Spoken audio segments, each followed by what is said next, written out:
saucers, the proctologists from nearby star systems, and people who have not been trained to deconstruct data or think rationally are completely victim of these media-spread, meme-like viruses that distort ordinary thinking, balkanize epistemology, and make social and political consensus on anything that much harder to reach.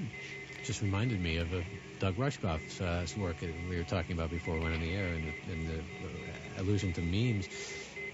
I wanted to allude to something else, and that is the 1971 trip that you made to South America, and you were out.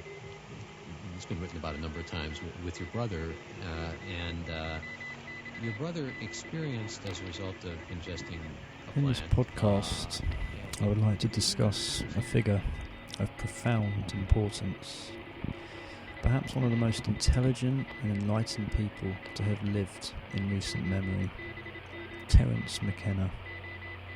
So who was Terence Mckenna? How to describe him? First and foremost, he was probably the seminal explorer of the psychedelic realm, Said it was all inner, he thought, but a revered ethnobotanist, a pioneer of the mind, Well, it is certainly true a that in the polymath, presence of certain a forms of philosopher, schizophrenia, and a futurist. Ordinary reality seems Mckenna to dissolve into a was a seeker of truth, coincidences, of meaning, laden of facts, experience. side glances, He ventured forth into the uncharted from worlds reality, beyond if you our will. physical veil, stepping I- into dimensions simply I think incomprehensible that time to our and limited space is minds. generally pretty firm. Mckenna could recite But his there are experiences conditions and give the and uninitiated a moments in taste of what awaits us perturbation all. of mental states, His tool? whether achieved through some The knowledge of the yogic shamans or of old, quasi-religious technique the or tribes through the living use of deep drugs. But when in you're rural perturbed rainforest by cultures, machinery, and the time will space to use comes psychedelic apart substances and reweaves itself in large in quantities. unexpected ways. To me, this is not surprising because it seems to me Mckenna predicted the rise of the internet and foresaw its evolutionary leaps.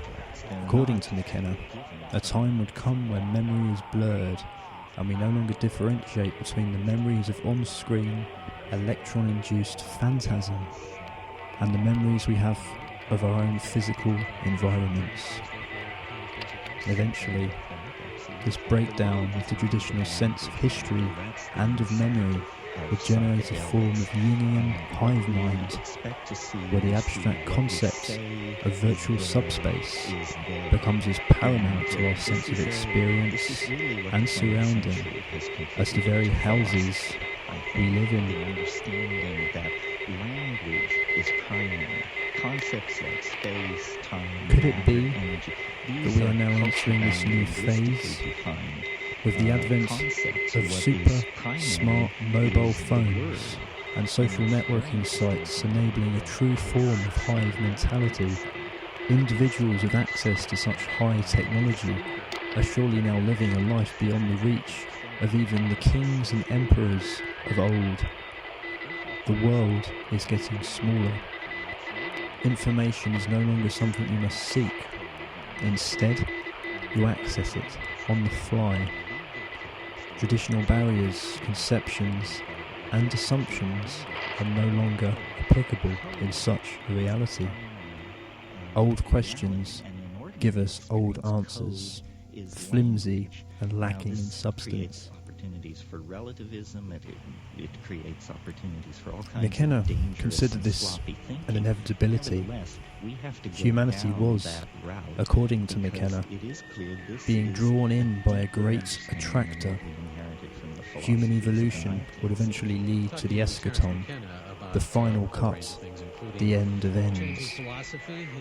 A transcendental object at the end of time would emerge, responsible for breaking down human cognitive barriers.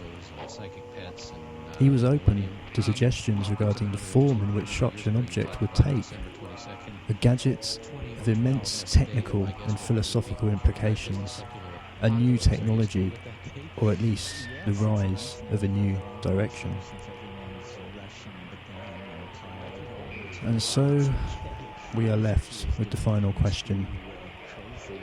Is the internet and the rise of the hive mind system as epigenetic construct as opposed to genetic, natural state, ultimately leading to the realization of profound human advancement into the stratosphere of experience.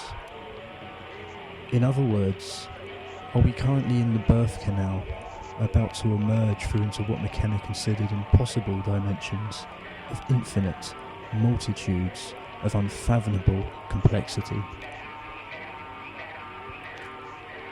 There simply aren't words to describe the realms McKenna entered and reported back on. Having passed into the light in 2000, we are now left only with his recordings and books to help guide us into the bosom of the ineffable conclusion of our species' journey.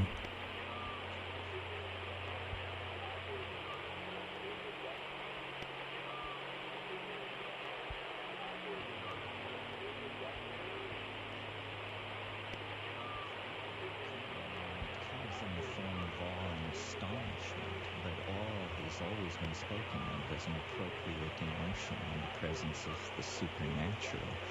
And when you finally grab on to the 100,000-volt psychedelic experience, it's absolutely confounding because it seems to be the thing which our culture has been most at pains to deny the existence of. And so it's as though you come around the corner and there's Santa Claus, Bugs Bunny, and the Easter Bunny all playing poker together, and you realize you were given the wrong story all the way down the line.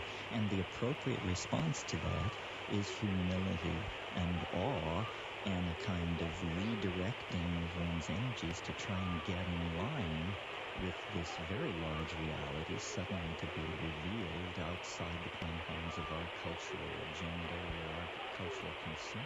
It's interesting because you speak with this characterization